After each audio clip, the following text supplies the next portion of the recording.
Bharat TV, আস্থার আওয়াজ।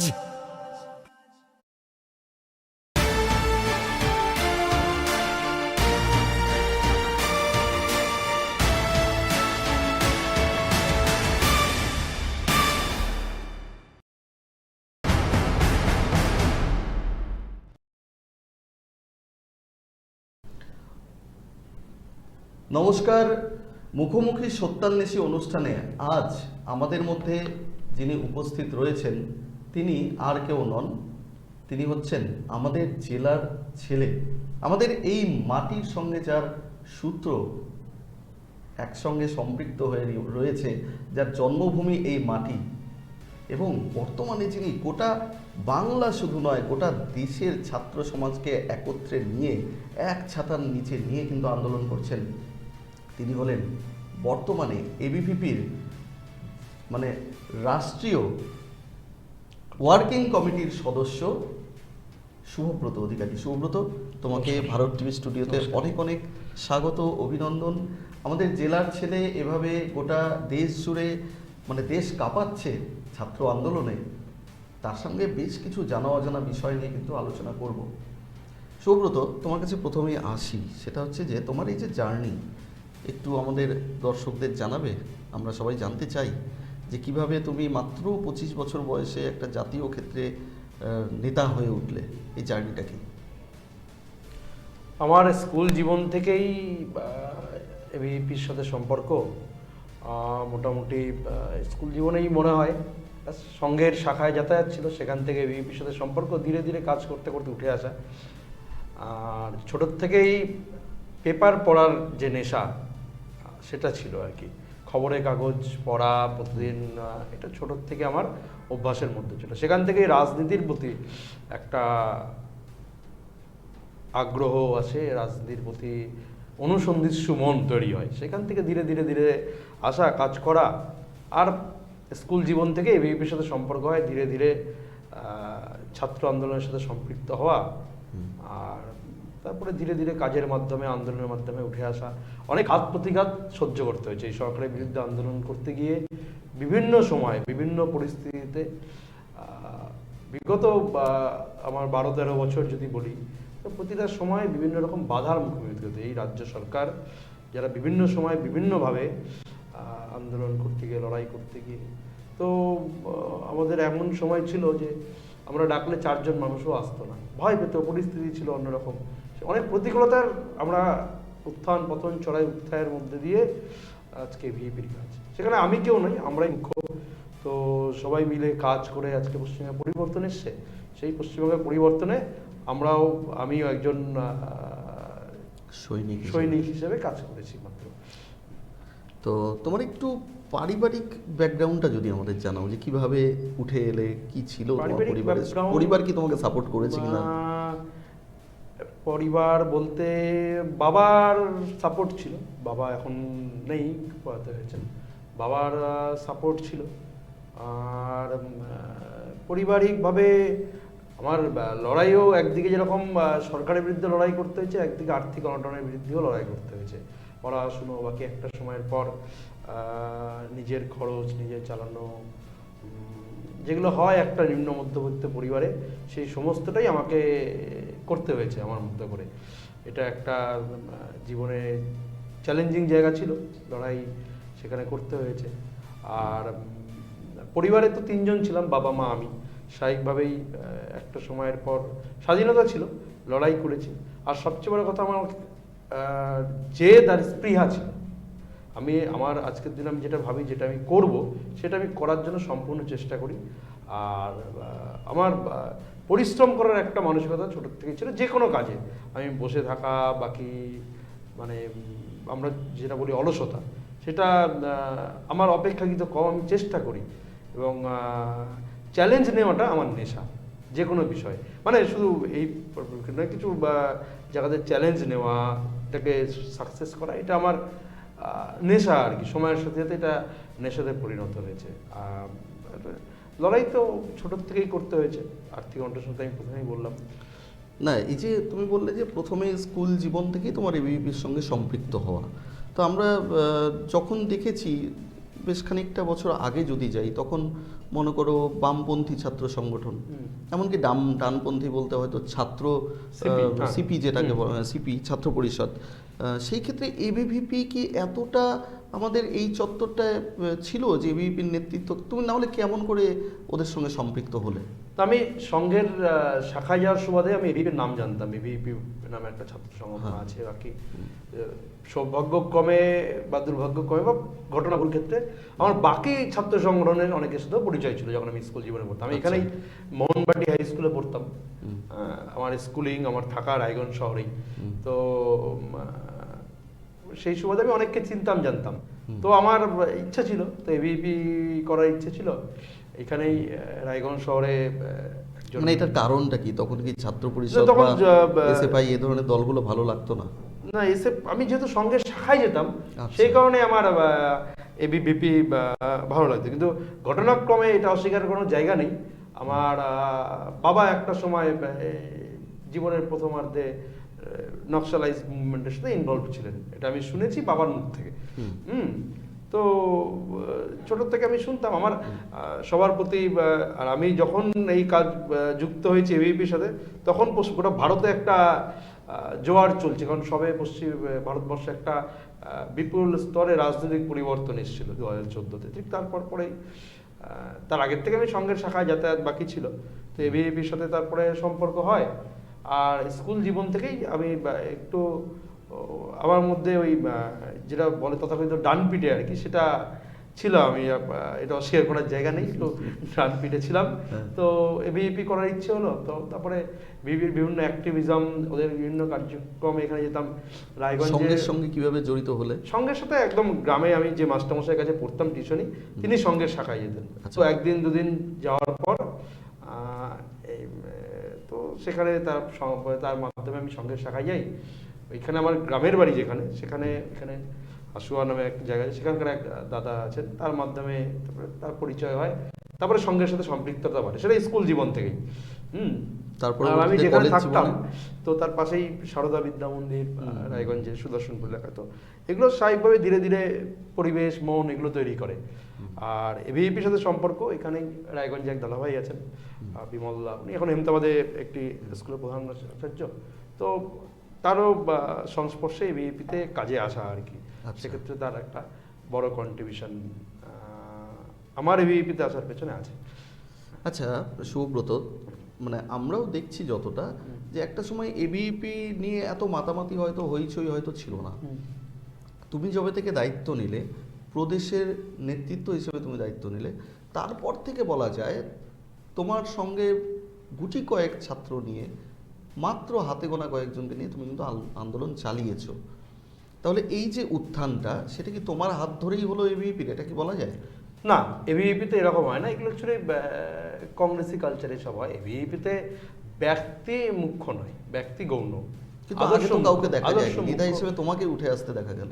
ওই সময় পরিস্থিতি পরিবেশ হয়তো আমাকে সংগঠন দায়িত্ব ছিল, সে সময় তো পরিস্থিতি এরকম ছিল, আমি লড়াই করেছি। বাকি সময় লড়াইয়ের পরিবেশ ছিল না, এটা হতে পারে। অনেকে বিজেপি এসেছিল ক্ষমতায় কেন্দ্রে, সেই দেখুন বিজেপি সময়টা কাজে লেগে গিয়েছে কোনো কারণে তোমার? বিজেপি এবিভিপির সাথে দূর অব্দি সরাসরি সম্পর্ক নেই। এবিভিপি একদম অরাজনৈতিক, রাজনীতি সচেতন ছাত্র সংগঠন। বিজেপির মতো করে চলে। হ্যাঁ, উদ্দেশ্যগত আদর্শগত কিছু মিল থাকতে পারে, কিন্তু বাকি এবিভিপি রাষ্ট্রীয় স্বয়ংসেবক সংঘ। কিছু মানুষ হয়তো জানেন, অনেকেই হয়তো মনে করেন যে যারা মনে করেন তারা তাদের ধারণা ভুল। বিজেপির কোনো ছাত্র, শ্রমিক এবং শিক্ষক সংগঠন নেই। তো স্বাভাবিকভাবেই এবিভিপি রাষ্ট্রীয় স্বয়ংসেবক সংঘ, আরএসএস এর বিচার নিয়ে ছাত্র সমাজের মধ্যে কাজ করা সংগঠন। তারা ছাত্র সমাজের মধ্যে কাজ করে, আর সেভাবেই এবিভিপি অরাজনৈতিকভাবে আন্দোলন করছে। আমি যে সময় আমাদের এবিভিপির কাজ শুরু, তখন একটা চ্যালেঞ্জিং পরিবেশ। এই যে আপনি বললেন 4-5 নিয়ে কাজ করা, তখন খুব কঠিন ছিল। আমরা দেখেছি কয়েকজন হাতে নিয়ে। হ্যাঁ, রায়গঞ্জের ঘড়ি মোড়ে অবরোধ করতাম, অস্বীকার করার নেই। একদিক দিয়ে অবরোধ শুরু হলে অন্য দিক দিয়ে গাড়ি চলে যেত, আমরা কি আবার ওখানে গিয়ে দাঁড়াতাম। 6জন মিলে অবরোধ করতাম। তখন খুব কঠিন ছিল পরিবেশ। যে ছাত্রটা আমাদের সাথে আসতো, যে ছাত্রটা আমাদের সাথে যোগাযোগ হতো, তার পরের দিন তাকে টিএমসিবির ছেলেরা ধরে মারতো, তাকে ভয় দেখাতো, তাকে ধমকি দিত। স্বাভাবিকভাবে সেই আসতো না। আর আমাদের কাজটা এতটা রাজনীতিক কেন্দ্রিক নয়। স্বাভাবিকভাবে আমাদের নানা রকম প্ল্যাটফর্ম ছিল, নানা রকম জায়গা ছিল। তো লড়াই প্রচণ্ড কঠিন ছিল, কিন্তু আমাদের লড়াই করার মানসিকতা আমাদের সকলের ছিল। এবিভিপি পশ্চিমবঙ্গ 10 বছর এটা যেটা তৈরি করেছে, ছাত্রদের এই শত প্রতিকূল পরিস্থিতিতে এবিভিপি কিন্তু লড়াই করেছে, এটা এবিভিপির অতি বড় নিন্দুকরা অস্বীকার করতে পারবেন না। আজকে রায়গঞ্জ বিশ্ববিদ্যালয় যে শহরে আমার আন্দোলনে হাতে খড়ি বলা যেতে পারে, তো রায়গঞ্জ বিশ্ববিদ্যালয়ে আমরা আজকে তো পশ্চিমবঙ্গে পরিবর্তন হয়েছে, সব ক্যাম্পাসে আজকে ভয়মুক্ত ক্যাম্পাস, কিন্তু গত 10 বছর ধরে রায়গঞ্জ বিশ্ববিদ্যালয়ে এবিভিপির অস্তিত্ব আছে, এবিভিপি এস্টাবলিশড এবং খুব এবিভিপি মানে যথেষ্ট জোরালো আওয়াজ তোলে ক্যাম্পাসের ভিতরে, এটা একদম অতি বাক্যে এক বাক্যে সবাই স্বীকার করবেন। হ্যাঁ, তো এইটা তৈরি হয়েছে। আমরা আজকে গত 10 বছরে উত্তর দিনাজপুরে যে কোনো ইস্যুতে আমরা ঝাঁপিয়ে পড়েছি। আপনি বলুন আজকে ডলি বর্মনের ঘটনা, তো আপনারা এই জেলার সাংবাদিকরা সাক্ষী আছে, ঘটনা ঘটার পরের দিন এবিভিপি থানার সামনে বিক্ষোভ দেখালো, সেখানে ধস্তাধস্তি হলো, তার 24 ঘন্টার মধ্যে আমরা এসপি অফিস অভিযান দেখলাম, তুলকালাম হয়ে গেল, তারপরে অনেকের নামে মিথ্যা মামলা বাকি হলো। আর পুলিশ যেটা আমাকে উপহার দিয়েছে এই 10 বছরে, অসংখ্য মিথ্যা মামলা কত উপহার দিয়েছে আমি এই মুহূর্তে গুনে আপনাকে বলতে পারবো না, এখন গোনার বাইরে চলে গেছে। এখনো মাসে 1 দিন 2 দিন শুধুমাত্র রাখতে হয় হাজিরা দেওয়ার জন্য, এটাই সরকার উপহার দিয়েছে। এর পাশাপাশি আজকে রায়গঞ্জ বিশ্ববিদ্যালয়ের দুর্নীতি বাকি নিয়ে আমরা আওয়াজ তো লাগাতার তুলেছি, শুধু বিগত কয়েক বছরে এগুলো তো মানুষের কাছে নজর কেড়েছে। একদম যেমন একটা দাড়িভিট কাণ্ডের কথা প্রসঙ্গক্রমে আসছেই, এবং যেমন ডলি বর্মনের ক্ষেত্রে তোমাদের একটা আন্দোলন ছিল, এবার সরকার বদল হয়েছে, যেই বাংলা ভাষা বা উর্দু ভাষা নিয়ে যেটা নিয়ে গণ্ডগোলটা সূত্রপাত, যেটা অভিযোগ, সেই ক্ষেত্রে কি এই দাড়িভিটের যে আন্দোলন 2 ছাত্রের মৃত্যু, সেটা নিয়ে কি তোমরা আবারও কোনো আন্দোলন বা ওই ধরনের কিছুতে যাবে কোনো পন্থায়? না, এখন তো আমরা দেখুন, দাড়িভিটের সাথে আমাদের সম্পর্ক শুধুমাত্র আন্দোলন নয়, আত্মিক সম্পর্ক। দাড়িভিটের যদি পরিবার আজও আমি তো বটেই, বাকি সবাই ওই পরিবারের সাথে আত্মিক সম্পর্ক সবার আছে। হ্যাঁ, এবং ওরা আমাদের দৈনন্দিন, গত পরশুদিনও ইয়ের কথা হয়েছে আমাদের দাড়িভিটের ওই পরিবারগুলোর সাথে, যে আমাদের আজকের দিনে দাঁড়িয়ে যে দাড়িভিটের যে ঘটনা, শুধুমাত্র বাংলা ভাষার দাবিতে শিক্ষক চাইতে গিয়ে 2 জন ছাত্র খুন হয়ে গেল, তার কোনো বিচার হলো না, এক চুল রাজ্য সরকার তদন্ত আগায়নি, বরং তদন্তকে পিছিয়ে দেওয়া, তদন্তের তথ্যকে লোপাট করে দেওয়ার চেষ্টা হয়েছে। তো এই জায়গাটা দাঁড়িয়ে এই পরিস্থিতিতে আজকের দিনে দাড়িভিটের জন্য, দাড়িভিট আমাদের কাছে একটা আবেগ একদম। হ্যাঁ, তো স্বাভাবিকভাবেই দাড়িভিটে এনআইএ তদন্ত করছে, আমরা তদন্তের সুফলের প্রত্যাশায় আছি। রাজ্য সরকার তথ্য লোপাট করেছে, সহযোগিতা করেননি, তো স্বাভাবিকভাবেই তদন্ত স্লথ হয়েছে, সেটা রাজ্য সরকারের কারণে। আমরা বিশ্বাস করি সরকার পরিবর্তন হয়েছে, নতুন সরকার তদন্তের কাছে সচেষ্ট হবে, আর দাড়িভিটের জন্য দোষীদের আমরা শাস্তি দেওয়া হবে। এটা আমাদের শুধু দাবি নয়, এটা আমাদের সংকল্প, এটা আমাদের প্রতিজ্ঞা। ওই দাড়িভিটের মাটি থেকে এই প্রতিজ্ঞা, এই সংকল্প আমরা নিয়েছি। ওই মায়ের চোখের জল আমাদেরকে মোছাতে হবে। প্রথমে দাড়িভিট, তারপরে ডলি বর্মন, এরাই কি এবিভিপিকে একটা ভালো জায়গায় নিয়ে গেল আন্দোলনে? দেখুন, এবিভিপির কাজ তো ক্যাম্পাস বেসড, পরিস্থিতির সাথে সাথে এই ঘটনাগুলো ঘটেছে। তার আগেও তো এবিভিপি কাজ করেছে, তার আগেও আমরা একাধিক আন্দোলন করছি। রায়গঞ্জ বিশ্ববিদ্যালয়ে ভর্তি প্রক্রিয়ায় দুর্নীতি, ইউনিভার্সিটিতে নিত্যদিনের সংঘর্ষ। এই যে তোমাদের হাত ধরে বা তোমার হাত ধরে যে এবিভিপির এতটা উত্তরণ, এটার পেছনে ম্যাজিকটা কি, এই রাজনৈতিক ম্যাজিকটা কি? দেখুন, এবিভিপির কাজ এখানে লম্বা সময় ছিল। আপনারা এই জেলাতে উত্তর দিনাজপুরে 2011 সালে এবিভিপি বড় মিছিল করেছিল 1,500-2,000 মানুষের। এবিভিপি 2011-তে কোনো রাজনৈতিক পরিস্থিতি কিছুই ছিল না। এবিভিপির লম্বা সময়ের পরম্পরা এখানে আছে। এবার কি হয়, সময়ের সাথে সাথে যখন রাজনৈতিক পালাবদল হয় তখন প্রচারের আলোটা পড়ে, লাইমলাইটে পড়ে, ওই জন্য হয়তো বেশি মনে হয়, কিন্তু কাজ পরম্পরা দীর্ঘ সময় ধরে চলে এসছে। এবিভিপি একটা বহমান পরম্পরা। একটা ট্রেন যেমন রায়গঞ্জ থেকে শিলিগুড়িতে গেলে কিছু লোক স্টেশনে নামে, কিছু লোক স্টেশনে ওঠে, স্টেশন থেকে ট্রেনে ওঠে নামে, কিন্তু ট্রেন চলতে থাকে। এবিভিপি ঠিক একইভাবে আজকে প্রায় এবিভিপি প্রতিষ্ঠার 75 বছর অতিক্রান্ত হতে চললো। অনেক নেতা, সমাজে বিভিন্ন জায়গায় প্রতিষ্ঠিত মানুষ, সমাজের নীতি নির্ধারক এবিভিপি উপহার দিয়ে আসছে। আমরা সেই প্রবাহমান চলার একটা অংশ, একজন যাত্রী মাত্র। বাকি এবিভিপির কাজ করে। আমরা সবাই মিলে যেটা চেষ্টা করেছি, পশ্চিমবঙ্গে এই যে বিগত 15 বছর অপশাসন, একটা ঘোর অন্ধকার, আকাশে একটা দুর্যোগ, সেই দুর্যোগকে কাটানোর জন্য মরিয়া লড়াই দেওয়ার আমরা চেষ্টা করেছি। একের পর এক আন্দোলন, লড়াই, লাগাতার রাস্তায় পড়ে থেকে সংগঠনকে নামানো। এই জন্য আমরা অভ্যস্ত হয়েছিলাম। লাস্ট 5 বছরে, আমরা 5-7 বছর আমরা অভ্যস্ত ছিলাম, রাস্তায় নামবো, পুলিশ অ্যারেস্ট করবে, জেলে যাবো।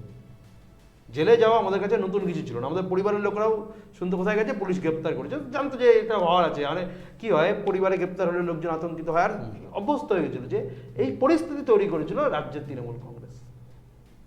পরিবারে অত্যাচার করা, মিথ্যা মামলা দেওয়া, ঘর ছাড়া থাকা, হুমকি ধমকি, এগুলো তো অত্যন্ত ছোট ছোট ঘটনা। অনেকে পরিবারের লোকের কাছেও এটা সয়ে গিয়েছিল। ছয়ে গেছিল।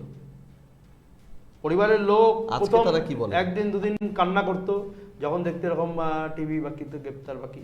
আজকে ঠিক আছে, পরিবর্তন সমাজে হয়েছে। এই ধরনের অত্যাচার যাতে আমরা চাই কোনো ছাত্র সংগঠনের উপর যাতে না হয়। আমরা যে অত্যাচার সহ্য করেছি, আমরা নতুন সরকারকেও বলবো গণতান্ত্রিক পরিবেশ যাতে থাকে। আমরা দেখুন আজকে টিএমসিপি যে পরিমাণ অত্যাচার এভিপির ওপর করেছে, আজকে অতি বড় নিন্দুকে বলতে পারবেন না একটা অত্যাচার টিএমসিপির ওপর হয়েছে। রায়গঞ্জে কোনো ছাত্র মার খেয়েছে, একটা ঘটনা হয়নি। এবিভিপির আগামীর লক্ষ্য কি? আগামীর লক্ষ্য পশ্চিমবঙ্গের প্রথম লক্ষ্য 10 লক্ষ সদস্যতা, এবিভিপির মেম্বারশিপ আর 15 গুণ বাড়বে। আর সবচেয়ে বড় লক্ষ্য পশ্চিমবঙ্গের ক্যাম্পাসে গণতন্ত্র ফেরানো, পশ্চিমবঙ্গের ক্যাম্পাসকে ভয়মুক্ত করা আর শিক্ষার পরিবেশ ফেরানো। যে শিক্ষার পরিবেশ ক্যাম্পাসে নেই, একটা ক্যাম্পাসের ভেতর থেকে আপনারা দেখছেন বেডরুম বেরোচ্ছে, আপত্তিকর জিনিস বেরোচ্ছে, আগ্নেয়াস্ত্র বেরোচ্ছে। এইটাই পশ্চিমবঙ্গের কালচার একজন ক্যাম্পাসে পড়াশোনার পরিবেশ ফেরানো, শিক্ষার পরিবেশ ফেরানো চ্যালেঞ্জ। আজকে অভিভাবকেরা তাদের ছেলেমেয়েদের ক্যাম্পাসে পাঠাতে চায় না। এই যে একটা পরিস্থিতি তৈরি হয়েছে, সেই জায়গার থেকে পশ্চিমবঙ্গের শিক্ষাকে বাঁচাতে হবে। শিক্ষাকে বাঁচাতে পশ্চিমবঙ্গের মানুষ বাঁচবে, পশ্চিমবঙ্গের ছাত্রছাত্রীরা বাঁচবে। পশ্চিমবঙ্গের শিক্ষা ব্যবস্থা একটা ভয়ঙ্কর অমানিসা তৈরি হয়েছে। সেটাকে কি করে পরিবর্তন করবে, তোমরা কি চাইছো? দেখুন, সবার আগে বড় কারণ হলো পশ্চিমবঙ্গের শিক্ষায় রন্ধে রন্ধে দলীয় রাজনীতি ঢুকেছে। দলীয় রাজনীতি মুক্ত শিক্ষা তৈরি করতে হবে। বেশ, হ্যাঁ, দলীয় রাজনীতি সেটা তো শুধু দীর্ঘ 15 বছর নয়, তার আগের সরকারের আমলেও এটা দেখা গিয়েছে। এটা দীর্ঘকালীন একটা বামেদের বিষয়। শুরু করা। অ্যাকচুয়ালি বামফ্রন্টের যেটা সমস্যা ছিল, ওই বাড়িতে স্বামী স্ত্রীর সমস্যা হলেও তাদের ওই মহিলা সংগঠন এসে সালিশি করে যেত। এই যে মানুষের মজ্জা রাজনীতি ঢুকিয়ে দেওয়া, ইউনিয়ন বাজি, কিন্তু কথায় তো বলাই হয় যে বাঙালি আর রাজনীতি একে অন্যের পরিপূরক। কিন্তু বামপন্থীরা কি করেছে, পুরো সোসাইটির রাজনীতিকরণ করে দিয়েছে। মানুষের রাজনৈতিক ভেদাভেদ তৈরি করা, এটা বামপন্থীরা তৈরি করেছে। আর তৃণমূল তার ফসল তুলেছে মাত্র। এই আমরা চাইছি ক্যাম্পাসে কোনো রাজনৈতিক দলের প্রবেশ থাকবে না, কোনো রাজনৈতিক দল যাবে না। হ্যাঁ, সাংবিধানিক পদাধিকারী জনপ্রতিনিধিরা যেতে পারেন 100 স্বাভাবিক আছে, কিন্তু দলীয় রাজনীতির বাইরে ক্যাম্পাসকে নিয়ে আসতে হবে। এইটাই রাজ্যে প্রত্যেকটি কলেজ বিশ্ববিদ্যালয়ে ভোটের দাবিতে তোমাদের আন্দোলন ছিল। বর্তমানে সরকারের বদল হয়েছে, আশা করা যায় যে তোমরা এবার ভোট করাতে পারবে? একদম করো, একদম হবে। আমরা নতুন সরকারকে বলবো 1 থেকে 1.5 বছরের মধ্যে শুধু ছাত্র ভোট হবে না, লিঙ্গ কমিশনের সুপারিশ মেনে ছাত্র ভোট হবে, অবাধ শান্তিপূর্ণ স্বচ্ছ ছাত্র ভোট হবে। সমস্ত ছাত্র সংগঠন, এসএফআই, টিএমসিপি ইত্যাদি ইত্যাদি যারা আছেন, তাদের সবাই ছাত্র ভোটে অংশগ্রহণ করুন। আমরা চাই আমাদের সাথে যে ঘটনা ঘটেছে তার পুনরাবৃত্তি যাতে না হয়। 10 বছর ধরে আপনি ভাবুন, রাজ্যে ছাত্র সংসদের ভোট হয় না, তারপরে ছাত্র সংসদ থেকে আগামী দিনে প্রতিনিধিরা ছাত্ররা কোথায় উঠে আসবে?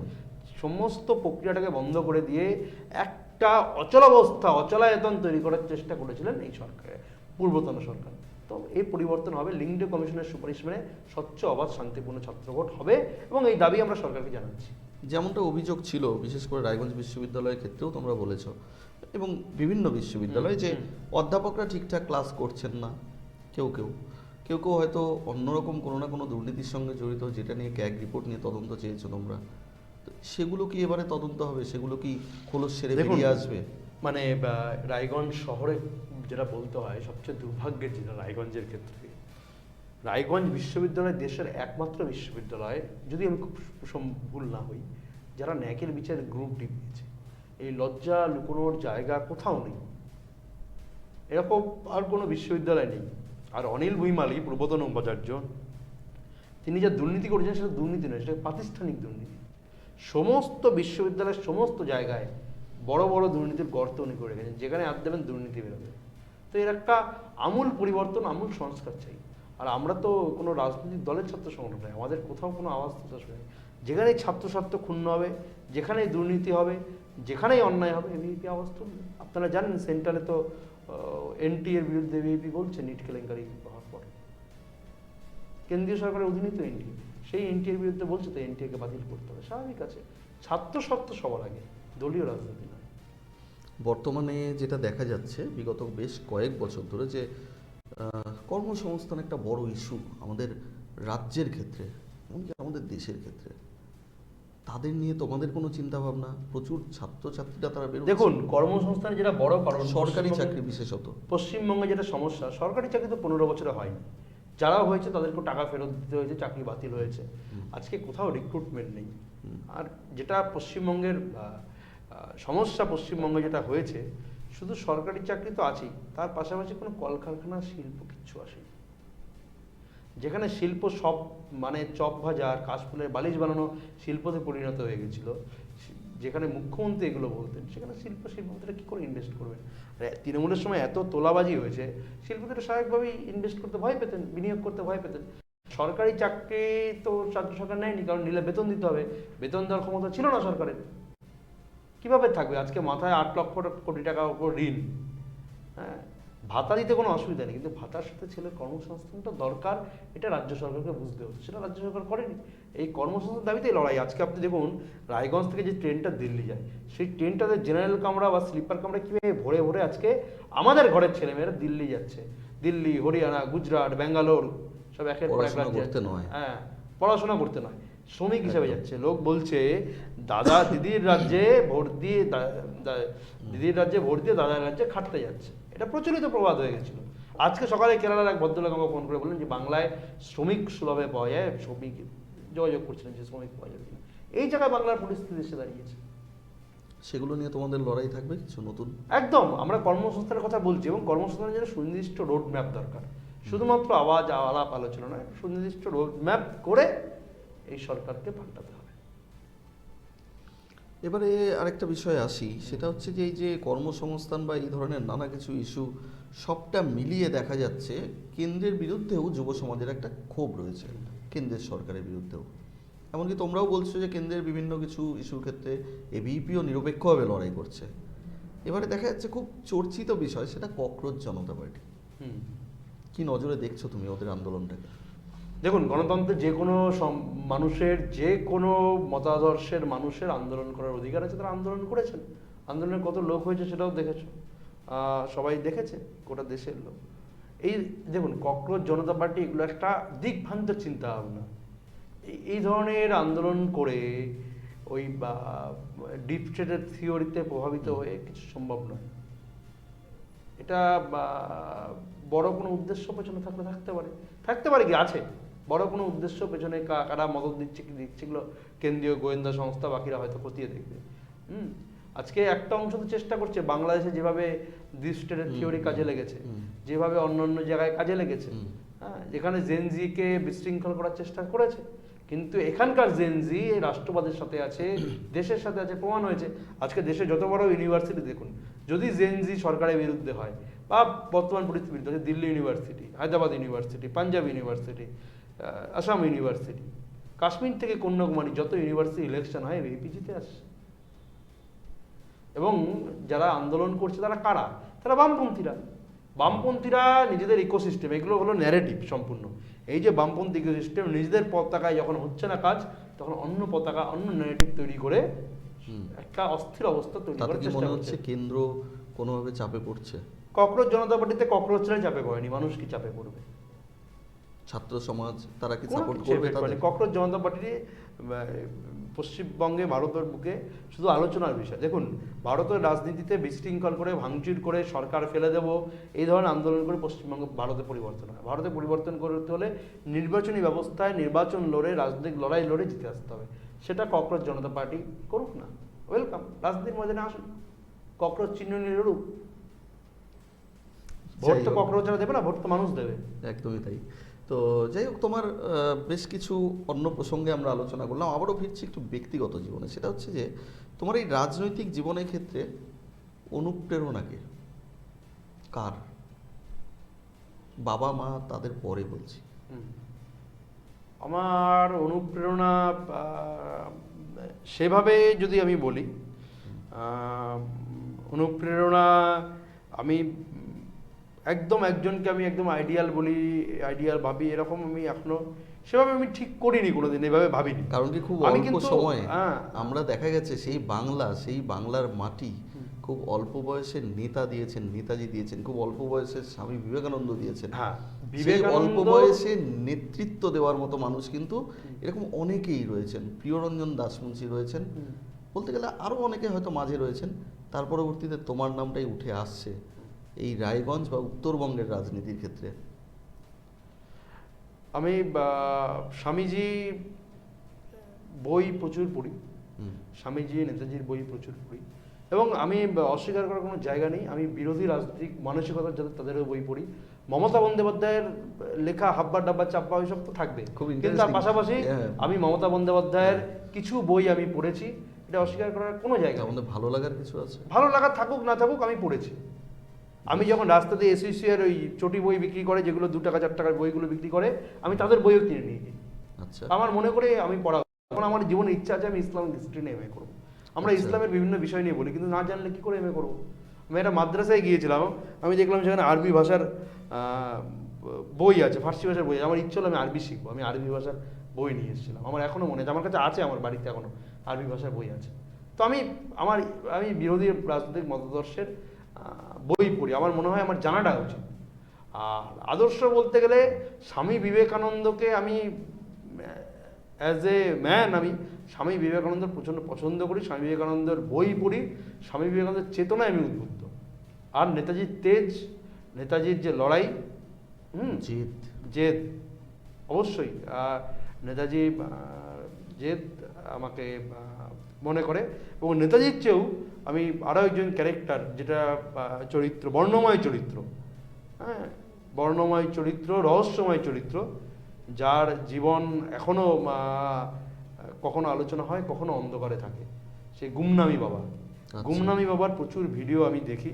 গুমনামি বাবা নিয়ে আজ অব্দি যত ডকুমেন্টারি বেরিয়েছে, যত লেখা পড়েছে, আমার বছরে এসছে, আমি সব লেখা পড়ি গুমনামি বাবাকে নিয়ে। এটা আমার গুমনামি বাবাকে নিয়ে আমার এটা আছে। বঙ্কিমচন্দ্রের লেখা আমার পড়া হয়। আর আমার হবি, আমি বাংলা উপন্যাস পড়তে প্রচণ্ড ভালোবাসি। বাংলা উপন্যাস এখনও সময় পেলে, আমার ভিডিও দেখা, এক্সপ্রেস করছে, উপন্যাস এখন সময় কম হয়, কিন্তু উপন্যাস আমি পড়ি। সামনে কিছুদিন আগে বিধানসভা নির্বাচন গেল, কোনো প্রস্তাব এসেছিল বিধানসভায় দাঁড়ানোর? না, আমরা তো সামাজিক সংগঠন করি, স্বাভাবিকভাবে কোনো প্রস্তাব বাকি নেই। বিভিন্ন রাজনৈতিক দলের মানুষের সাথে আমাদের সম্পর্ক আছে, শুধুমাত্র একটা রাজনৈতিক দলের মানুষের সাথে না। আমি ব্যক্তিগতভাবে মনে করি আমার সাথে, রায়গঞ্জ তো খুব ছোট শহর, এখানে সবাই সবাইকে চেনে। রাজ্য জুড়ে তুমি এখন প্রদেশ শুধু নয়, একদম জাতীয় স্তরের নেতা। আমি বিশ্বাস করি যে ক্ষমতা তো আজকে একটা রাজনৈতিক দল এসছে, 5-10 বছর, 15 বছর পর, 20 বছর পর, ধরলাম খুব বেশি হলে 30 বছর, 40 বছর পর, একদিন তো সময়ের নেমে পরিবর্তন হবে, আর অন্য করে কেউ আসবে বা কিছু হবে। রাজনৈতিক পরিবর্তন চলতে থাকবে, যে মানুষের সাথে মানুষের সম্পর্ক, এইটা চিরস্থায়ী। তো স্বাভাবিকভাবে সমস্ত রাজনৈতিক দলের মানুষদের, কিছু মানুষদের আমি শ্রদ্ধা করি। অনেক রায়গঞ্জে এরকম 2-1 রাজনৈতিক ব্যক্তিত্ব আছে, অন্য রাজনৈতিক মতের, আমি তাদেরকে দেখলে প্রণাম করি, তাদেরকে আমি শ্রদ্ধা করি। হ্যাঁ, এবার রাজনৈতিক মতের মতান্তর থাকবে। এবার তৃণমূল কংগ্রেস আসার পর যেটা হয়েছে, যে গুন্ডা রাজ চালু হয়ে গেছিলো বাংলায়। এখানকার কাউন্সিলররা, তারা তো গণতন্ত্রের ভাষাই বোঝেন না, তারা আছে ছাত্র নেতারা, তারা ডেমোক্রেসির ভাষাই বোঝেন না।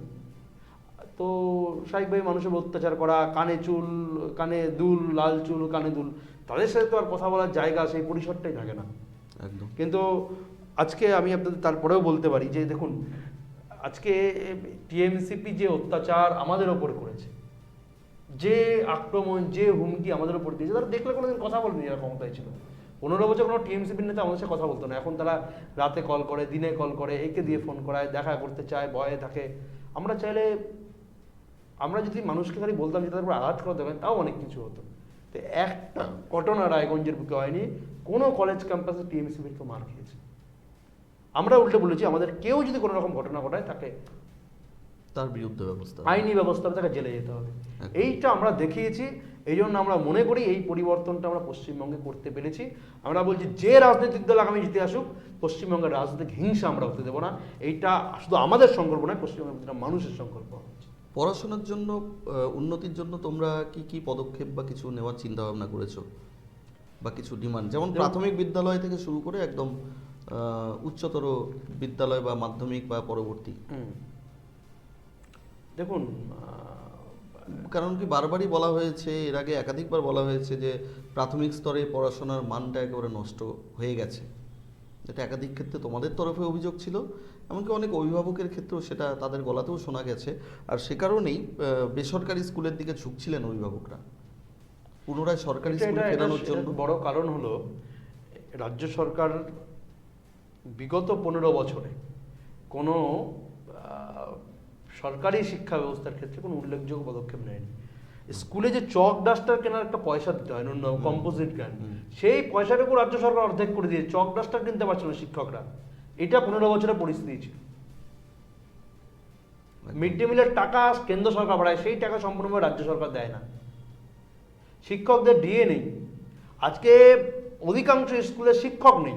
শিক্ষকরা ওই অ্যাডমিশন ফি থেকে টাকা বাঁচিয়ে ডেইলি বেসিসে, মানে দিন মজুরের ভিত্তিতে শিক্ষক নিয়োগ করে। এইটা পশ্চিমবঙ্গের শিক্ষার পরিস্থিতি। শিক্ষা ব্যবস্থাকে মমতা ব্যানার্জি সম্পূর্ণ তলানিতে নিয়ে চলে গেছে। এই যে কঙ্কালসার চেহারা শিক্ষা ব্যবস্থার, দেশে কোথাও আর এরকম কঙ্কালসার চিত্র শিক্ষা ব্যবস্থার ক্ষেত্রে নেই, যেটা পশ্চিমবঙ্গে আছে। পশ্চিমবঙ্গে মমতা বন্দ্যোপাধ্যায় করেছে। আজকে পশ্চিমবঙ্গে শিক্ষা ব্যবস্থার এমন করুণ চিত্র যে এই রাজ্যের প্রাক্তন শিক্ষামন্ত্রী ঘর থেকে 50 কোটি টাকা বের হলো। স্কুলগুলো পলেস্তারা বিল্ডিং খসে পড়ে, পরিকাঠামো নেই, শুধুমাত্র ব্যাগ বই আর সাইকেল দিয়ে শিক্ষা চলে না। আর যে ব্যাগ বই সাইকেল দেয় সেখানেও কাটমানি খায়। আপনি জানেন না পশ্চিমবঙ্গে স্কুল ড্রেস কেলেঙ্কারিতে কত টাকার এখানে তৃণমূলের বিধায়করা কাটমানি নিতেন। তো এখানকার শিক্ষা ব্যবস্থাকে এই জায়গাতেই একদম শিক্ষা ব্যবস্থার অন্তর্জলি যাত্রা করে দিয়েছে মমতা ব্যানার্জি।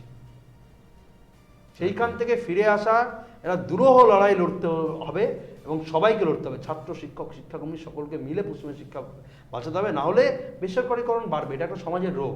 এই রোগকে আটকাতে গেলে সরকারের পাশাপাশি আমাদেরকে সচেতন হতে হবে, শিক্ষার পরিবেশ ফেরাতে হবে।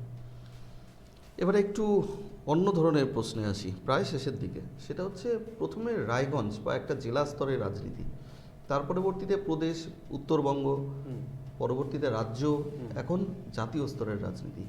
কোন জায়গায় কি পার্থক্য, কি শিখছো তুমি? শেখারও তো অনেক কিছু রয়েছে, কি বুঝছো? শেখার তো কোনো শেষ নেই। তবে পশ্চিমবঙ্গের মানুষ রাজনীতি সচেতন, এটা একটা ভালো লক্ষণ। এবং এখন সবচেয়ে যেটা ভালো 4 তারিখের পরে হয়েছে, পশ্চিমবঙ্গের ছাত্রছাত্রীরা ক্যাম্পাসে আসছে, তারা সংগঠনের সাথে যুক্ত হতেছে। যে 15 বছরের পরিবেশটা ছিল না পশ্চিমবঙ্গের। 15 বছরে দেখুন বামপন্থীরা কি ক্ষতি করে গেছে, বামপন্থী যখন ছিল তখন বোঝা যায়। তৃণমূল আসার পর বোঝা গেছে ইংরেজি তুলে দেওয়া, এই ধরনের সিদ্ধান্ত যারা বামপন্থীরা। তৃণমূল যেটা করে গেছে, শিক্ষা ব্যবস্থা যেখানে মানুষ তৈরি হয় সেই জায়গাটাকে তৃণমূল ভেঙে দিল। এর ফল আমরা এখন ধীরে ধীরে বুঝতে পারবো। এবং শেখা আমার যেটা ব্যক্তি জীবনের অনুভব, যেটা আমি দেখেছি, আর রায়গঞ্জের সাথে আমার মাটির যোগাযোগ, যদিও রায়গঞ্জ আমার এখন তো থাকা কম হয়, সুবাদে আসা যাওয়া চলতে থাকে, কিন্তু রায়গঞ্জে আমার হাই স্কুলে পড়া, এখানে স্কুলে পড়া, কলেজ এখানে। তো রায়গঞ্জের প্রতি একটা টান আছে, একটা মাটির টান যেটা বলে। তো সেই টান তো অস্বীকার করা যায় না। স্বাভাবিকভাবেই রায়গঞ্জের জন্য হৃদয়ে কখনো গিয়ে কলকাতায় কোথাও রায়গঞ্জের নাম যখন দেখি বা রায়গঞ্জের কোথাও পরিচয় করা, সেটা স্বাভাবিক ভালো লাগে। তো রায়গঞ্জে তুলাইপাঞ্জি চালের বাইরেও রায়গঞ্জের একটা বড় ঐতিহ্য আছে, ইতিহাস আছে। এবং রায়গঞ্জের মানুষ, আমাদের রায়গঞ্জের মানুষের অনেক দিনের আশা আকাঙ্ক্ষা, অনেক কিছু আছে। রায়গঞ্জের আরও উন্নতি দরকার, রায়গঞ্জ শহরের আরও উন্নতি হতে পারে। আশা করি ধীরে ধীরে হবে, এটা আমাদের সবার আছে। এবং রায়গঞ্জে এইমস স্থাপন, এই নিয়ে একটা বড় আন্দোলন চলছে, উত্তরবঙ্গ জুড়ে আন্দোলন চলছে। পাশাপাশি প্রত্যেকেই কিন্তু বলছেন রায়গঞ্জের এইমস, যেটা প্রিয়বাবুর আমলে উঠেছিল, দাবি উঠেছিল, সেই এইমস রায়গঞ্জে স্থাপন হোক। তুমি এখন জাতীয় স্তরেও রাজনীতি করছো, অনেক কেন্দ্রীয় নেতৃত্বের সঙ্গে তোমার ভালো যোগাযোগ রয়েছে বা থাকতে পারে। সেই ক্ষেত্রে রায়গঞ্জে এইমসের দাবিতে তোমরা কি আলাদাভাবে কোনো ডিমান্ড করবে এবিইপির পক্ষ থেকে? দেখুন, এটা তো সামাজিক ইস্যু। এবিইপি ছাত্র সংগঠন, ছাত্র স্বার্থ নিয়ে কথা বলে, এটা সম্পূর্ণ সামাজিক ইস্যু। রায়গঞ্জের মানুষ তো চাইছে না এইমস, বিভিন্ন জায়গায় দেখছি, সেই কোচবিহারের মানুষও চাইছে। ছাত্ররাও তো অনেক সময় অনেক ডিমান্ড করতে পারে যে আমাদের এখানে এটা প্রয়োজন। ছাত্ররা ডিমান্ড করতে পারে, ছাত্র ক্যাম্পাস রিলেটেড। বাকি কোচবিহারের মানুষ দাবি করছে, মালদার মানুষ দাবি করছেন, বিভিন্ন জায়গায় দাবি করছেন। বাকি সরকার খতিয়ে দেখবে। তবে রায়গঞ্জের মানুষ রায়গঞ্জের তো এইমস প্রাপ্য ছিল, কারণ রায়গঞ্জে এইমস ঘোষণা হয়েছিল, সেই এইমস তৃণমূল কংগ্রেস কল্যাণীতে নিয়ে গেছে, যে জন্য তৃণমূল কংগ্রেস কোনোদিন ভোটে জিতে রায়গঞ্জ জিতে আসেনি। আপনি 15 বছর ধরুন তৃণমূল কংগ্রেস একবারের জন্য রায়গঞ্জে জেতেনি, শুধুমাত্র একটা বাই ইলেকশন জিতেছিল, সেটাও সে কীভাবে ভোট হয়েছে আমিও জানি আপনিও জানেন, কিন্তু রায়গঞ্জে কোনোদিন তৃণমূল ভোটে জিতেনি। সুতরাং রায়গঞ্জের মানুষের জন্য, রায়গঞ্জের মানুষের কাছে এইমস একটা আবেগ, এটুকু আমি বলতে পারি, বাকি সিদ্ধান্ত সরকার নেবে। প্রিয়রঞ্জন দাসমুন্সিকে কেমন লাগে, বা তার কাহিনী, তার ইতিহাস? দেখুন, প্রিয়রঞ্জন দাসমুন্সির কিছু গল্প আমি রায়গঞ্জের মানুষের কাছে শুনি। একটা অংশের মানুষ বলেন, এখানকার পুরনো রাজনীতিবিদ, নিশ্চয়ই রায়গঞ্জের মতো কালিয়াগঞ্জ মনে ছোট শহর থেকে উনি কলকাতার ছাত্র রাজনীতিতে প্রথমে এস্টাবলিশড হয়েছিলেন, তারপরে জাতীয় রাজনীতিতে স্থাপিত হয়েছিলেন।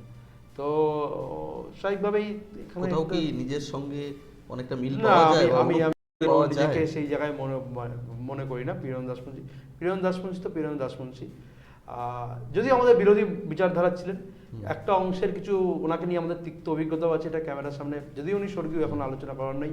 ওই একটি ধর্ষণ কাণ্ড, তাতে আমাদের অনেকে এখনো অবধি, আমাদের এক পূর্ণম্য প্রচারককে অকালে চলে যেতে হয়েছিল সেই ঘটনার পরে, এবং একজন আমাদের অনেক প্রচারক, অনেক কার্যকর্তা এখনও কোর্টে হাজিরা দেন, সেটা আছে। বিরোধী মশার সেই সময় লড়াই ছিল, কিন্তু দিনের শেষে অস্বীকার করার কোনো জায়গা নেই। রায়গঞ্জ প্রিয়রঞ্জন দাসমুন্সি দ্বিতীয় নাম সমর্থক, সেটা তিনি করতে পেরেছিলেন। রায়গঞ্জ মানেই প্রিয়রঞ্জন দাসমুন্সি, আজও কলকাতায় এটা আলোচনা হয়, রায়গঞ্জ আর প্রিয়রঞ্জন দাসমুন্সি একে অপরের পরিপূরক শব্দ। প্রিয়রঞ্জন দাসমুন্সির কৃতিত্ব, তিনি করতে পেরেছিলেন, এরকম একটা প্রত্যন্ত শহরে জন্মে আজকে জাতীয় রাজনীতি থেকে নিজেকে প্রতিষ্ঠিত করা, এটা প্রিয়রঞ্জন দাসমুন্সি পেরেছিলেন, এটা তার কৃতিত্ব। আমরা কি আগামীতে শুভব্রতর কাছেও এই ধরনের কিছু আশা করতে আমি রাজনীতি করবো এরকম কোনো বাধ্যবাধকতা নেই। হ্যাঁ, আমরা ছাত্র সংগঠন করছি, তারপরে যেখানে সমাজে রুচি হবে সেখানে কাজ করব। রাজনীতি করেই সমাজ পাল্টাতে হবে, এই ধারণা বাইরে থেকে বেরিয়ে আসতে হবে। না, রাজনীতির সঙ্গে তো একটা বড় সম্পর্ক আছে সমাজ পরিবর্তনে। সমাজ পরিবর্তন সম্পর্ক আছে, কিন্তু সামাজিক কাজও রাজনীতির বাইরে অনেক মানুষ করতে পারেন। তাহলে তো পদ্মশ্রী পদ্মভূষণ যারা পান, তারা অনেকে তো সমাজের কাজ, রাজনীতি করেন না, তারা সামাজিক কাজ করে পরিবর্তন করেন। আমাদের পশ্চিমবঙ্গের যেটা সমস্যা হলো, পশ্চিমবঙ্গের তৃণমূল বা সিপিএম যেটা করেছে, রাজনীতির বাইরে মানুষকে ভাবা বন্ধ করে দিয়েছে। রাজনীতির বাইরেও যে বড় ধরনের সামাজিক কাজ হতে পারে, শিক্ষা ব্যবস্থাকে রাজনীতির বাইরে রাখা যেতে পারে, শিক্ষকদের রাজনীতির বাইরে রাখা যেতে পারে, পুরো বড় অংশ স্বাস্থ্য ব্যবস্থাকে রাজনীতির বাইরে রাখা, এই ভাবনাটা বন্ধ করে, যে ভাবনাটা ফিরিয়ে আনতে হবে। বাংলার সংস্কৃতি, যে তৃণমূল বাংলা বাঙালিয়ানার কথা বলতো, এখন তৃণমূল দেখুন, আজকে 4 তারিখের পর তৃণমূল উঠে গেছে। আপনি পুরো রায়গঞ্জে গিয়ে একজনকে আপনি জিজ্ঞেস করুন তুই তৃণমূল করিস, কেউ বলছেন আমি তৃণমূল করি। মানে পুরো একটা দল চলতো ক্ষমতার জন্য, ক্ষমতা পরিবর্তনের কাছে আর কেউ তৃণমূলের সাথে নেই গোটা দেশ রাজ্যে। একদম। হ্যাঁ, ভালো তৃণমূল, খারাপ তৃণমূল, নব্য তৃণমূল, আদি তৃণমূল, কী সব চলছে। এবং আমি বলছি বিভিন্ন জায়গাতে আমরা, যে তৃণমূল পুরোটা ছিল একটা সময়ের পর তৃণমূল হয়ে গেছিলো পুরো চোরদের একটা দল। চোরের দল কীরকম, বিভিন্ন রাজনৈতিক দল, আঞ্চলিক রাজনৈতিক দলগুলো বিশেষ করে চোরেরা থাকে, তো গোটা চোরেরা মিলে আসতো একটা পার্টি বানিয়ে নিতে পারে, সেটা হলো তৃণমূল কংগ্রেস। সেটা দেখেছিল পুরো পার্টিটাই চোর ছিল। তো স্বাভাবিকভাবে পার্টি ভেঙে গেছে, ক্ষমতা থেকে চলে গেছে। এবার চোরেরা কী করবে, চোরেরা বিভিন্ন জায়গায় আশ্রয় নেওয়ার জন্য দরজায় ঠক করছে, যে আমি এই দলে ঢুকে চুরি করবো, ওই দলে ঢুকে চুরি করবো। তৃণমূল কংগ্রেস বাংলার রাজনীতির ইতিহাসে ক্যান্সার হিসাবে চিরকাল থাকবে। একদিকে মানুষের উপর অত্যাচার করতো, মানুষের অর্থ চুরি করতো, এবং নারী নির্যাতন, খাট, বেডরুম, ওয়ো ইত্যাদি ইত্যাদি আর এখন বলার অপেক্ষা রাখে না। একটা ক্যাম্পাসে 40 বছর 50 বছর হয়ে গেছে, ক্যাম্পাসে যেত তার পড়াশোনা করতে, ইউনিয়নবাজি করতে। মেয়েদের ওপর কী ঘটনা চলতো আপনারা যেগুলো ক্যামেরায় দেখছেন, সেগুলো হিমশৈলের চূড়ামাত্র, আমি এখনও বলছি। এখনও এরকম বহু ক্যাম্পাসের ঘটনা সামনে আসছে। অনেক মেয়েরা চক্ষু লজ্জায়, সম্মানের ভয়ে অভিযোগ করছে না, বহু মেয়েদেরকে তৃণমূল ছাত্র পরিষদ ভয়ে, পরীক্ষায় ফেল করে দেওয়ার ভয় দিয়ে, নানা রকম ভয় অত্যাচারে বাধ্য করেছে শারীরিক সম্পর্ক সব বিভিন্ন রকম ঘটনা ঘটাতে। এটা ক্যামেরার সামনে বলতে কষ্ট হলেও এটা সত্যি, এটা লজ্জার, এবং এর কোনো বিচার হয়নি। সন্দেশখালী আমরা গোটা রাজ্যে দেখছি, প্রতিটা কলেজে সন্দেশখালী মডেল তৃণমূল কংগ্রেস বানিয়েছে। আমরা মিডিয়ার মাধ্যমে বলতে চাইছি, এরকম মেয়েরা কেউ থাকলে অভিযোগ করুন, পুলিশ যথোপযুক্ত ব্যবহার করে। প্রতিটা কলেজে এরকম 2-3 জন করে পান্ডা আছে যারা এই ধরনের ঘটনা ঘটিয়েছে, এবং এটা খুব দুর্ভাগ্যের। এবং তৃণমূল ছাত্র পরিষদ কোনো ছাত্ররা করতো না, যারা করতো তারা কেউ ছাত্র ছিল না,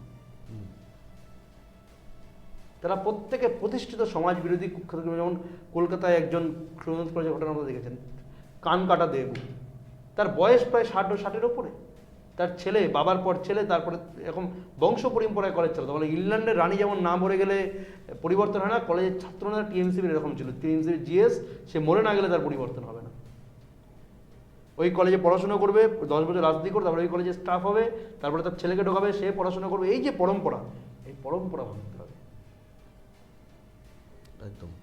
যাই হোক, আমরা প্রায় শেষ লগ্নে, শেষ প্রশ্নে আসব। সেটা হচ্ছে এই যে দীর্ঘ অল্প সময়, অল্প বয়সে দীর্ঘ একটা রাজনৈতিক পরিবেশ এবং তোমার যে ছাত্র আন্দোলন, সবটা মিলিয়ে সারা জীবনে এই তোমার বয়স পর্যন্ত, মানে 25 কি 26 পর্যন্ত, তোমার উল্লেখযোগ্য কি এমন রয়েছে স্মৃতিতে যেটা তোমার কাছে ভোলার নয়? যে কোনো কিছু হতে পারে। উল্লেখযোগ্য স্মৃতি তো একাধিক আছে, একাধিক স্মৃতি এই জীবনে, এই সময়ে অর্জন করার সৌভাগ্য হয়েছে। সৌভাগ্য অনেক কিছু হয়েছে, অনেক মানুষের সান্নিধ্য হয়েছে, অনেক মানুষকে আমরা দেখা, কথা বলার সৌভাগ্য হয়েছে। সেরকম একটা জানতে চাইছি যে খুব উল্লেখযোগ্য কি রয়েছে উল্লেখযোগ্য স্মৃতিতে? স্মৃতি এভাবে তো যদি বলি, যে উল্লেখযোগ্য স্মৃতি আমার জীবনের, শিলিগুড়িতে সুবীরেশ ভট্টাচার্যের বিরুদ্ধে আন্দোলন করতে গিয়ে গ্রেপ্তার হওয়া, এটা আমার উল্লেখযোগ্য স্মৃতি। উল্লেখযোগ্য স্মৃতি এরকম আছে, একটা ইউনিভার্সিটিতে এই বছর 3 আগে ছাত্র ধর্মঘট ছিল। ছাত্র ধর্মঘট শান্তিপূর্ণ ধর্মঘট ছিল। সেই ধর্মঘটের টিএমসিবির যে অত্যাচার, আমরা প্রাণ ভয়ে পালিয়েছিলাম। 2 কিলোমিটার 3 কিলোমিটার দৌড়াতে হয়েছিল। ওইটা ওই যে দৌড়, হ্যাঁ, সেই যে ওই দিন যদি অলিম্পিক হতো তো কিছু ভারতের কপালে কিছু জুটতো আর কি ওই দৌড়ের তুলনা থেকে। তো একাধিকবার যে আক্রমণ, চোখের সামনে থেকে মৃত্যুকে দেখা ওই দিন দেখেছিলাম। ওই দিন যদি টিএমসিবি আমাকে ধরতে পারতো, তাহলে আজকে আমি এই স্টুডিও থাকতাম না। ওখানে ছেলে এসে ওকে সেভ করেছিল। তো এরকম 2-3 বার এরকম জীবনে অভিজ্ঞতা হয়েছে। খুব কাছ থেকে মৃত্যুকে দেখাবার, জীবনের বড় ক্ষতিকে বড় করে, এরকম এখন রায়গঞ্জ বিশ্ববিদ্যালয় একবার হয়েছে। তো এরকম 2-3টে অভিজ্ঞতা জীবনে, একটা সিঙ্গেল কোনো ঘটনা আমার মনে নেই। আর একটা অভিজ্ঞতা জীবনে আছে, এবিভিপির জাতীয় রাষ্ট্রীয় অধিবেশনের মঞ্চে 2025 সালে দেহরাদুন রাষ্ট্রীয় অধিবেশনের মঞ্চে গোটা দেশের সামনে বক্তব্য রাখার সুযোগ হয়েছিল। এটা একটা অভিজ্ঞতা আছে। আর বিশেষ করে বিশেষ অভিজ্ঞতা একটা বলা যায়, 7-8 জন, আমরা 10 জন ছিলাম। রাজ্য সরকার মাদ্রাসায় বাজেট বৃদ্ধি করলো, হঠাৎ করে দিন সকালে ভাবলাম যে বিধানসভায় যাবো। 10 জন মিলে নামলাম, কারণ বিধানসভা আপনারা জানেন হাই সিকিউরিটি জোন, প্রচুর পুলিশ থাকে। তো 10 জন মিলে নামলাম, হঠাৎ করে পকেট থেকে পোস্টার বের করলাম, বিধানসভার গেট অবধি পৌঁছে গেলাম। একদম গেট ছুঁয়ে ফেললাম বিধানসভা, আর একটু হলাম বিধানসভার ভেতরে ঢুকে যেতাম। আচ্ছা। তো এটা অভিজ্ঞতা হয়েছে। বিশেষ অভিজ্ঞতা হয়েছে যে ঝরঝর করে বৃষ্টি পড়ছে, 2019 সাল। তো এরকম আমরা ঘড়ি মোড়ে এই সময় দক্ষিণ এশিয়ার দর্শন কাণ্ড 6 জন মিলে, লোক তখন তো মানুষ আসা, প্রতিকূল পরিবেশ, 6 জন মিলে আমরা রাস্তা অবরোধ করছি। এরকম অভিজ্ঞতাও আছে। আর বিশেষ অভিজ্ঞতা এরকম আছে যে একটা সময় আমাদের তো তৃণমূলের মতো পয়সা প্রতিপত্তি, আর্থিক প্রতিপত্তি ছিল না কোনো কালেই। তো আর আমাদের কাজটাই পুরো সামাজিক কাজ। তো আমাদেরকে সবচেয়ে অভিজ্ঞতা হতো, আমরা মানুষের কাছে আমাদের অর্থ সংগ্রহের জন্য যেতে হয়। এখনও তো আছে, এখনও যেতে হয়, স্বাভাবিক আছে, পরম্পরা। তো এই সময় গিয়ে বহু মানুষের পরিচয়, নানা রকম অভিজ্ঞতা হয়েছে। সবচেয়ে হয়েছে এরকম আমরা, যে আমাদের গাড়ি ভাড়া দিয়ে ক্যাম্পাসে আসবো, এক জায়গা থেকে অন্য জায়গায় যাবো, যেতে পারতাম না। 15 কিলোমিটার 20 কিলোমিটার সাইকেল চালিয়ে যেতাম। সংগঠনের কাজ করতে ওই সময় আমাদের তো ওই সময় টাকা, আর্থিক পরিস্থিতি ছিল না যে রাতে হোটেলে খাবার খাবো, এরকম পরিস্থিতি ছিল না। বাড়ির থেকে মুড়ি তরকারি নিয়ে আসতাম, যে ওখানেই খাবো। একদিন আমি, আমাদের সংগঠনের ফুল টাইমার পরম্পরা আছে, একজন ফুল টাইমার আছেন, তো পিন্টু দা নাম, ওরা কালিয়াগঞ্জে চলে গেছি। তো রাতে আর ফেরার আমাদের কাছে আর পয়সা নেই। তো আমরা কি করছি, খাওয়ার পয়সা নেই, কোথায় খাবো? তো এর বাড়ি ওর বাড়ি করছি, যে কার বাড়িতে রাতে হয়ে গেলে তো আজকে খাওয়া যাবে। তো একজনের বাড়িতে পিকনিক ছিল, ওখানে খেয়ে নিলাম, খেয়ে রাতে থাকলাম। তো এরকম অনেক অভিজ্ঞতা হয়েছে, অনেক প্রতিকূল পরিস্থিতি, প্রতিকূলতাকে আজকে জয় করা হয়তো সম্ভব হচ্ছে বা আগামী দিনে হবে। সেই রাস্তা, সেই আন্দোলন সেই পথে হয়তো তোমাদের নিয়ে যাবে। এবং তোমার এই লড়াই, আজকে রায়গঞ্জকে তুমি সমৃদ্ধ করেছো, রায়গঞ্জের মানুষ হয়ে, একটা প্রান্তিক জেলার ছেলে হয়ে, সামান্য ছোট্ট এই বয়সে কিন্তু ও শুধু রাজ্য নয়, গোটা দেশের নেতা হয়েছে। মানে এবিভিপির কেন্দ্রীয় কমিটিতে, ওয়ার্কিং কমিটিতে সে রয়েছে। শুভব্রতর অনেক জানা অজানা গল্প তার সঙ্গে আমরা করলাম, জাস্ট আড্ডা দিলাম। তবে রাজনীতি যা সমাজকে পথ দেখায়, যেমনটা শুভব্রত বলছিলেন যে রাজনীতি সমাজকে পথ দেখায়, কিন্তু সেই পথ নির্দেশটা যেন সঠিক হয়, তবেই সমাজ আবার আগের মতো সমৃদ্ধ হবে এবং সমাজ থেকেই নতুন নতুন ফুল কিন্তু উঠে আসবে। তাই ক্যাম্পাসগুলোতে আবারও ভোট ফিরুক, এই আন্দোলন তাদের চলবে, ছাত্রদের স্বার্থে তাদের আন্দোলন চলবে। আর আপনারা, আমরা প্রত্যেকেই একসঙ্গে জুড়ে থাকি, সকলে মিলে দেখতে থাকুন ভারত টিভি, আস্থার আওয়াজ। নমস্কার।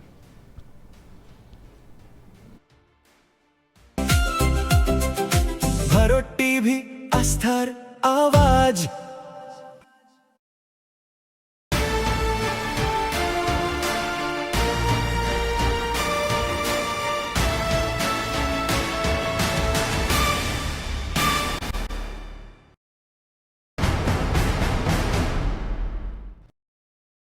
উকি মারেন কেন কর্তা? কে বলে বড় মাছের স্বাস্থ্য দেখে শরীর খারাপ লাগে বুঝি?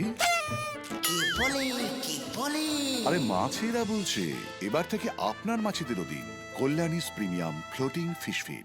ভাসমানে খাদ্য আনে লক্ষ্মী মোদের ঘরে, জলকে ছলাৎ ছলাৎ। ঘরের লক্ষ্মী আজই ঘরে আনো কল্যাণীস প্রিমিয়াম ফ্লোটিং ফিশ ফিড।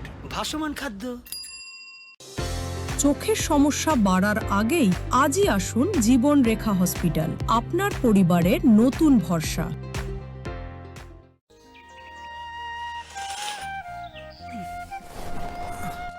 হ্যাঁ রে, তুই নিজেকে কি সুন্দর ফিট রাখিস, তোর বরকে রাখতে পারিস না? তোর দাদা জেনেছে Nature pure rice bran oil দিয়ে রান্না করলে শরীর এমনি সুস্থ থাকে। হ্যাঁ সে তো ঠিকই, শরীর চর্চার পাশাপাশি ভালো তেল দিয়ে রান্না করাটাও জরুরি, আর সেই জন্যই আমার একমাত্র choice nature pure rice bran oil.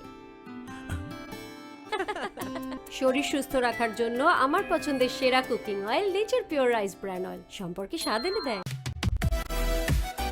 সোনার ছোঁয়ায় আপনাকে রাঙিয়ে দিতে চোখ ধাঁধানো শ্রীহরির গোল্ড প্লেটেড গয়নার বিপুল সম্ভার নিয়ে এলো রায়গঞ্জের সোনার ছোঁয়া। বিয়ে হোক কিংবা উৎসব অনুষ্ঠান, সোনালী মানতাসা, টাইচেন, সীতাহার, চূড়, চোকার, এমনকি মঙ্গলসূত্রে নিজেকে সাজিয়ে তুলতে আজই আসুন রায়গঞ্জের একমাত্র শ্রীহরির এক্সক্লুসিভ শোরুম সোনার ছোঁয়ায়। সঙ্গে থাকছে আকর্ষণীয় ছাড়। আমাদের ঠিকানা কলেজপাড়া বাজার, বিশ্ববিদ্যালয় মোড়, রায়গঞ্জ, উত্তর দিনাজপুর।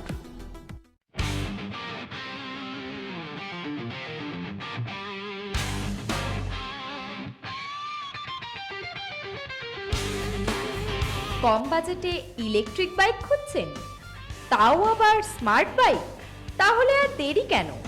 আকর্ষণীয় ছাড়ে আপনার নাগালের মধ্যে দুর্দান্ত অফারে হাই কোয়ালিটির স্মার্ট ই বাইক পেতে আজই চলে আসুন রায়গঞ্জের গ্লোবাল সিটিতে। বিভিন্ন নামী কোম্পানি ইলেকট্রিক মোটর বাইকের বিপুল সম্ভার রয়েছে আমাদের কাছে, সেই সঙ্গে সার্ভিসও পাবেন একেবারে হাতের কাছেই। তাছাড়া একই ছাদের নিচে সুদৃশ্য হোটেল, রেস্টুরেন্ট, এমনকি অনুষ্ঠান ভবনও থাকছে। তাই আজই আসুন গ্লোবাল সিটিতে। আমাদের ঠিকানা 12 নম্বর জাতীয় সড়কের ফ্লাইওভারের পাশে, রূপাহার, রায়গঞ্জ, উত্তর দিনাজপুর।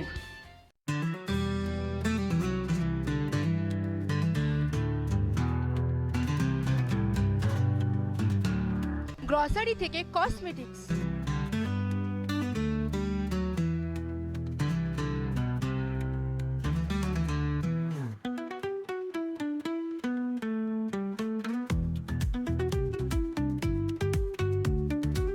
আপনার যে কোনো প্রয়োজনীয় জিনিস পেয়ে যাবেন একই ছাদের তলায়।